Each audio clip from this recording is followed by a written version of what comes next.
Our next story is one of the weirdest thefts we've ever come across. A heist, where the loot was something no one ever thought to protect. Maple syrup. The syrup was stored in a warehouse in Quebec, thousands upon thousands of barrels of it. And while you're probably thinking, so what, it's maple syrup, consider the fact it's worth 13 times the price of crude oil. Tonight, we'll tell you how the theft happened, and we'll descend into the black market of maple syrup.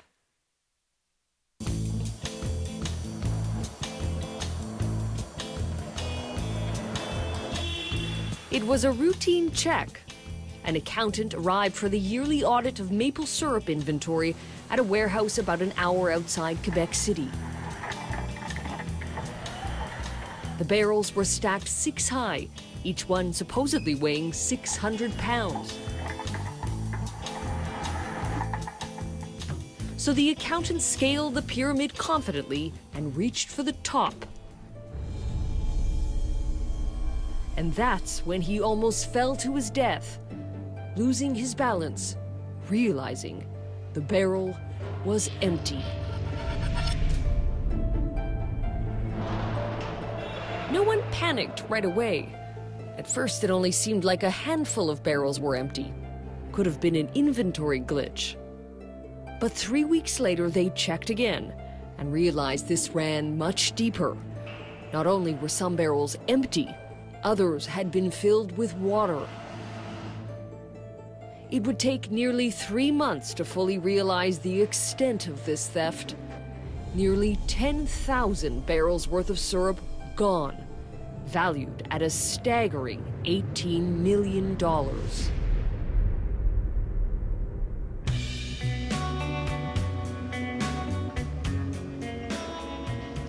Sure, it's just maple syrup, most would say.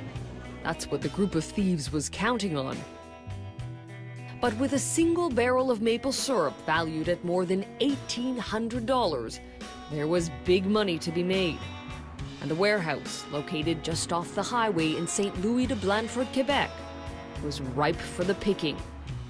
The warehouse was a rented space, with no security cameras, no alarms, and inside, the backup supply of maple syrup for the world, worth $30 million.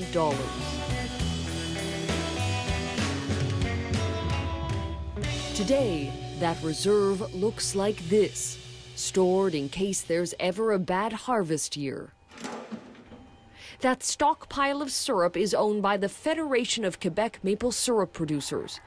The Federation is an organization that, by law, strictly controls all maple syrup sold wholesale in Quebec. Paul Riard is the Federation's deputy director. At that time, nobody can imagine that an organization of thieves have the ability for take 6 million pounds. While the Federation may not have imagined anyone would steal its syrup, neighbors had their suspicions. Raymond Pepin saw trucks going in and out of the warehouse at the weirdest hours. Bon, il pouvait en passer dans la nuit, il pouvait en passer dans le jour, le matin. One of the people helping load up those trucks, Pascal Patry, who we tracked down at his home.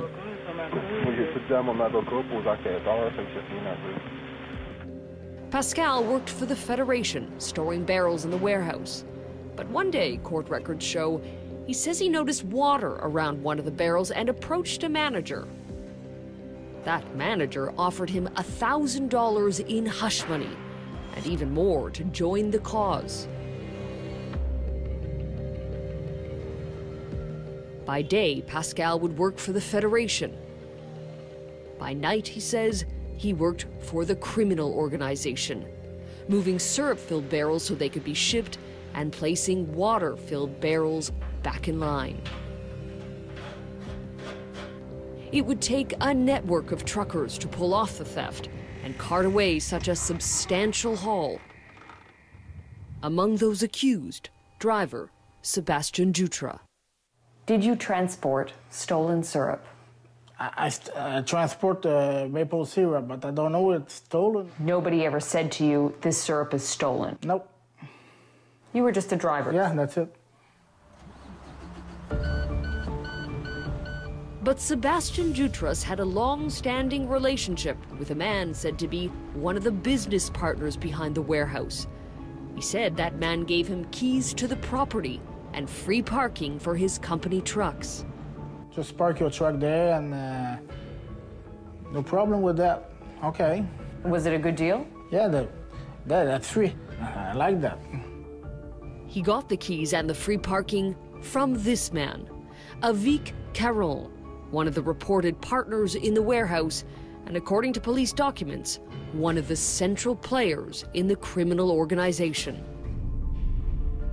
What the Federation may not have known when it was signing the contract to rent the warehouse was that at that very moment, Avik was being sued for running a scheme as an insurance agent.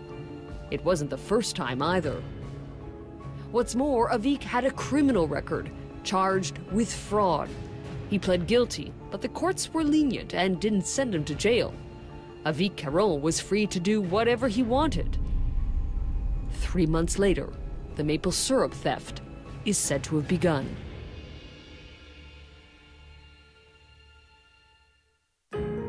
Once the syrup was out of the warehouse, the thieves had to find a place to put it.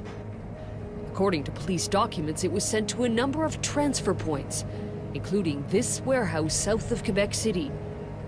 Martin Prue says he was hired to work there, not knowing what he was getting into. We found him at his home. T'es comme deux gangs la Manouche. Puis votre quartier, c'était plutôt Lévis? Moi, j'étais à Saint-Nicolas. Ah, OK. Moi, je m'occupais de Saint-Nicolas. According to allegations in court documents, Martin told police that so much syrup was being shipped to that warehouse, he started to find it suspicious. So in July of 2012, he approached his boss. And that's when he says a curtain was lifted on the entire operation. Although he would later recant his statement, Martin first told police his boss admitted the syrup was stolen, and it was from the Federation's reserve. That boss? A man named Richard Valliere. A man who is notorious for working outside the rules. Richard Valliere is to the maple syrup industry what rum runners were in the time of Prohibition. They call him a barrel roller, a man who brokers deals on the black market in defiance of the Federation's laws. Be sure of one thing, he hates us. He hates the Federation. Huh, be sure. Imagine a thing you can do against the regulation in maple syrup. I'm sure he done it. The Federation has already fined Richard a whopping $1.8 million for breaking its rules. Not that that stopped him, they say. So when you heard that Richard Valliere was accused in this theft, did it surprise you? No, not surprising. Smiling. Again. I remember, I say again. To the Federation, the theft all comes down to Richard. In French, we say the cerveau, but The brain. The brain of the thing. And Richard Valliere, we know him before this thief. He's a man always against the Federation. As a middleman in the industry, Richard had developed two things: a network of producers who would sell to him, and buyers who would purchase from him on the black market. Buyers like Etienne St-Pierre in New Brunswick. They said the stolen maple syrup was in from your Blanc. warehouse. It wasn't over here. And was it? It was not. Etienne did buy syrup from Richard during the time of the theft, just like he had done for years. But he says he never knowingly bought stolen syrup. Did he ever suggest that the maple syrup was coming from the Federation's warehouse? That it may have been stolen? No, I never. Still, police swept in anyway, charged Etienne, and seized $1.6 million worth of syrup and equipment. They searched all the sugar bush around. I said, what happened with you? They said the Federation sent us over here because he said everything was here. All the drum you see over here, it's about 1/3 of what they took. So 3 times as many barrels as we're seeing in this room. Yes. They seized. Yes. It was enough to ruin him for the season and nearly put him out of business. Whoever was responsible for this multi-million-dollar heist knew there was a deadline approaching. That in late July, the Federation would send an accountant for an annual inspection of the maple syrup inventory. And they knew they'd better be ready.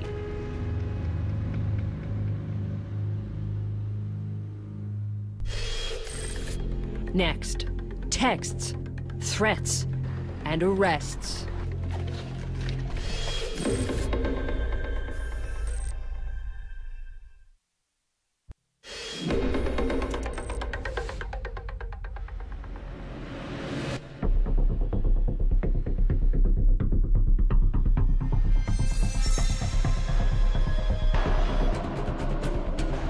July 20th, 2012, 10 days before the Federation's yearly audit of the warehouse, and there is panic.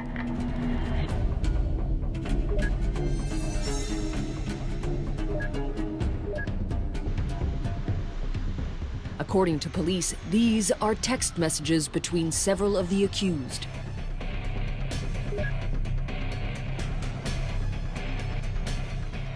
Police analysis shows the phones used were registered under fake names.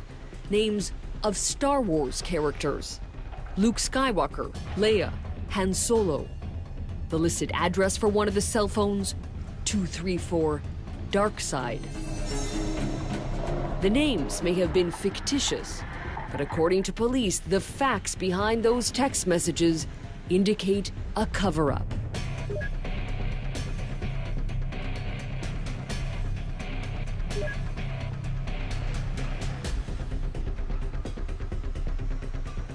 Four days before the annual inspection, and they know there's a risk.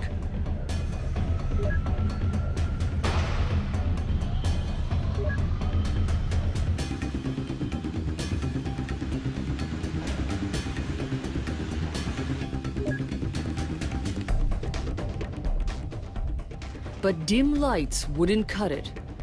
Whether the thieves got lazy and stopped filling up the barrels with water, or simply forgot, that miscalculation would prove costly.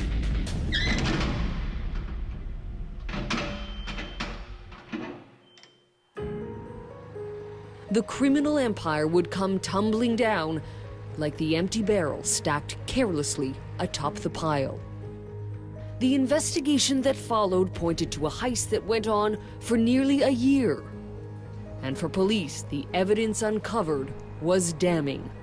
In that second warehouse south of Quebec City, they found prints, pumps, barrels with the Federation's label still on them, and even more barrels with a handwritten label that read R. Valliere. According to court documents, the accused became nervous. One of them told police that Avic Caron threatened them, that if they spoke with police, they'd be shot in the head. Another one of the accused told 16 by 9 threats came from people with mafia connections. But for police, the evidence spoke for itself, and they moved in, arresting 26 people in connection with the alleged criminal ring. 2 have pled guilty. All of the others maintain their innocence, including the man who had access to the syrup, Avic Caron, and the man with the connections to sell it, Richard Valliere. None of the allegations against them have been proven in court.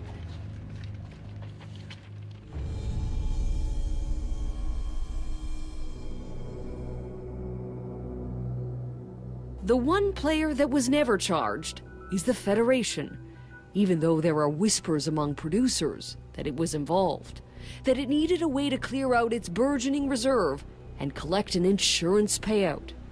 Was the Federation involved with the theft in any way? Everybody can think what they want to think, eh? Was it involved, to your knowledge? Not at all. Not at all. Still, perhaps some say it was negligent. You had $30 million stored in that warehouse. Yeah. And what was the security that was in place? Fence. Not not big security. At that time, you have to imagine that who wants to thieve maple syrup? Was that naive? Perhaps a bit. Perhaps a bit. The Federation couldn't imagine someone stealing maple syrup, and yet, this wasn't the first major theft in Quebec. While the ink was barely dry on the rental contract for the warehouse, a truck with $100,000 worth of syrup in it was stolen. 5 years earlier, that same maple syrup supply was robbed, with $1.3 million worth of syrup taken. That case is still open, and police say one of their suspects is Richard Valliere, a theft he once again denies being any part of.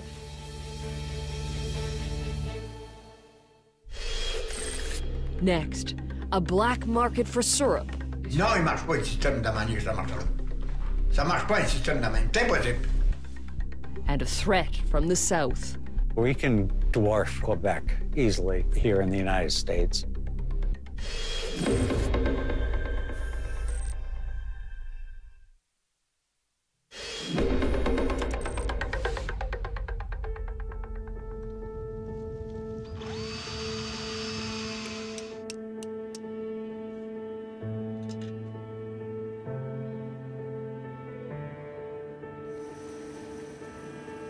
What the great maple syrup heist of 2012 revealed wasn't just a sophisticated criminal network.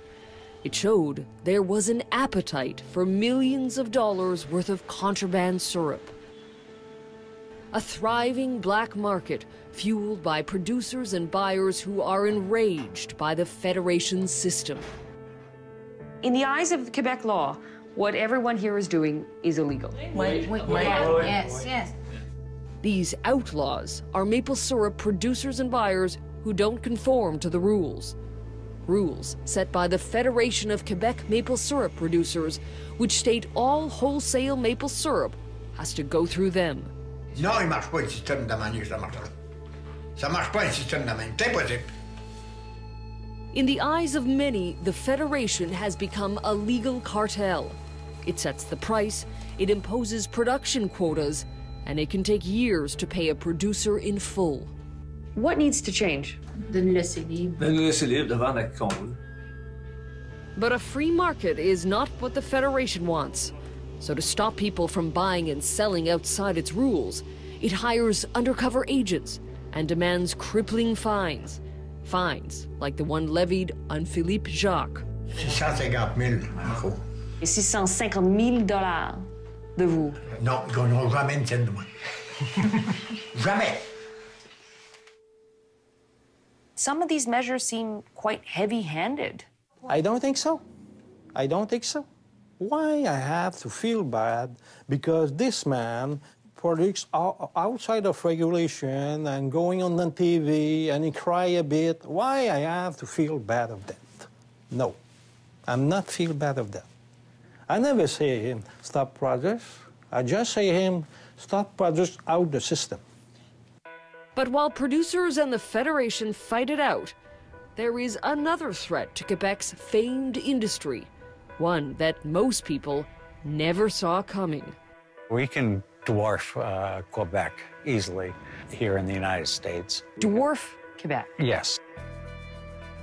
Colin Christie is an independent U.S. buyer who's been watching as America ramps up production. We can provide as good a product, but we can sell it for cheaper. So it's simple economics. Yeah. Quebec may still be by far the world leader in maple syrup production, dubbed the Saudi Arabia of syrup.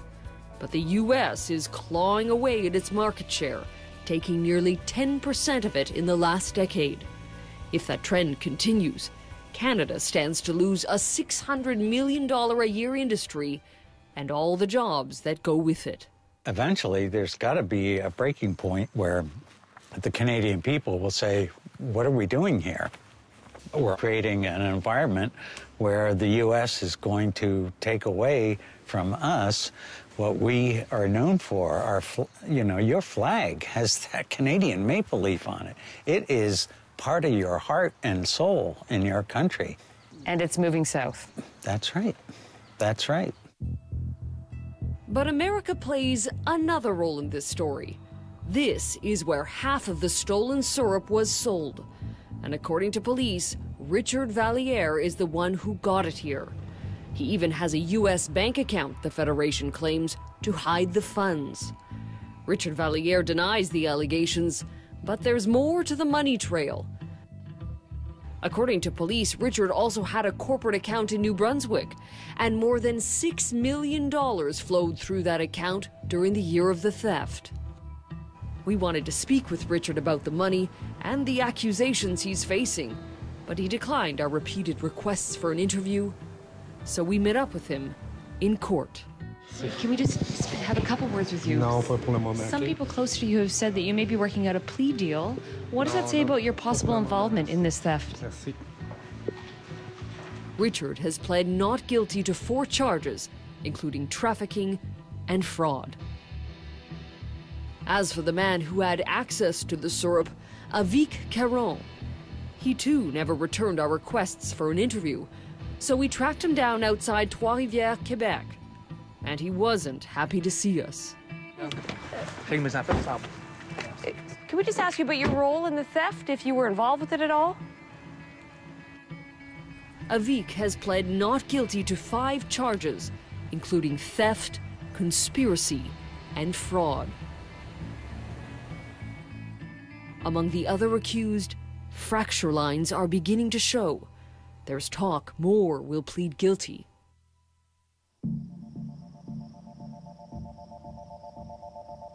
Today, the world's backup supply of maple syrup is housed in a new warehouse, this time with a security system.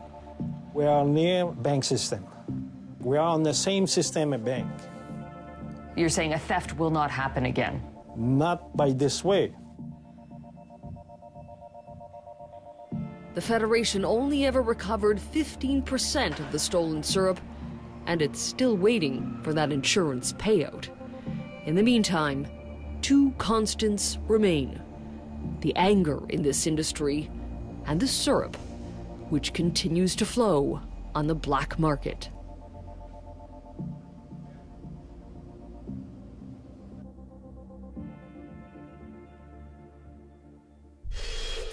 Coming up next week on 16 by 9, 2 explosions that rocked an industry. What happened at 2 BC sawmills that left 4 people dead and dozens injured? We examine the aftershocks and the unanswered questions.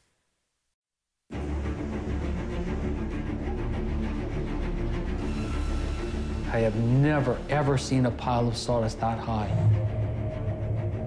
We're going to blow up. This material was dry as a bone. It burns like you wouldn't believe. You're not stupid. Everybody knows sawdust burns. This boat died right over there. Now they're up and running like nothing's happened.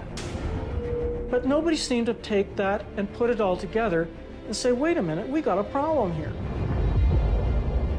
Until this. You have said off camera people have blood on their hands. Yes. I only wish that people listen to us. And that is our broadcast for tonight. I'm Carolyn Jarvis. From all of us here at 16 by 9, thanks for watching, and we'll see you next week.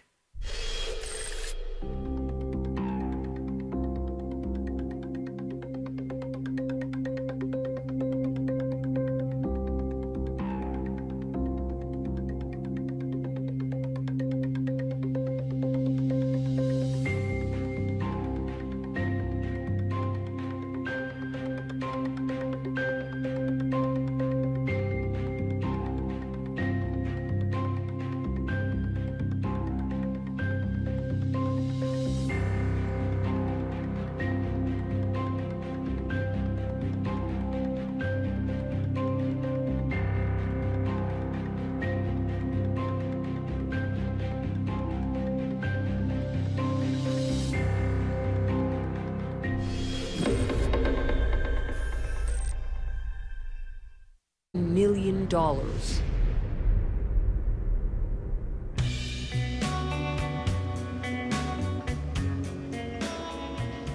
Sure, it's just maple syrup, most would say. That's what the group of thieves was counting on. But with a single barrel of maple syrup valued at more than $1,800, there was big money to be made. And the warehouse, located just off the highway in St. Louis de Blanford, Quebec, was ripe for the picking. The warehouse was a rented space, with no security cameras, no alarms, and inside, it was a routine check. An accountant arrived for the yearly audit of maple syrup inventory at a warehouse about an hour outside Quebec City. The barrels were stacked 6 high, each one supposedly weighing 600 pounds. So the accountant scaled the pyramid confidently and reached for the top. And that's when he almost fell to his death, losing his balance, realizing the barrel was empty. No one panicked right away. At first, it only seemed like a handful of barrels were empty. Could have been an inventory glitch. But 3 weeks later, they checked again and realized this ran much deeper. Not only were some barrels empty, others had been filled with water. It would take nearly 3 months to fully realize the extent of this theft. Nearly 10,000 barrels worth of syrup gone, valued at a staggering $18. The backup supply of maple syrup for the world, worth $30 million.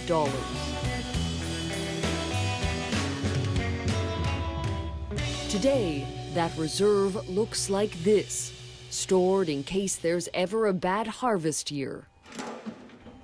That stockpile of syrup is owned by the Federation of Quebec Maple Syrup Producers. The Federation is an organization that, by law, strictly controls all maple syrup sold wholesale in Quebec. Paul Riard is the Federation's deputy director. At that time, nobody... Our next story is one of the weirdest thefts we've ever come across. A heist, where the loot was something no one ever thought to protect. Maple syrup. The syrup was stored in a warehouse in Quebec, thousands upon thousands of barrels of it. And while you're probably thinking, so what, it's maple syrup, consider the fact it's worth 13 times the price of crude oil. Tonight, we'll tell you how the theft happened, and we'll descend into the black market of maple syrup.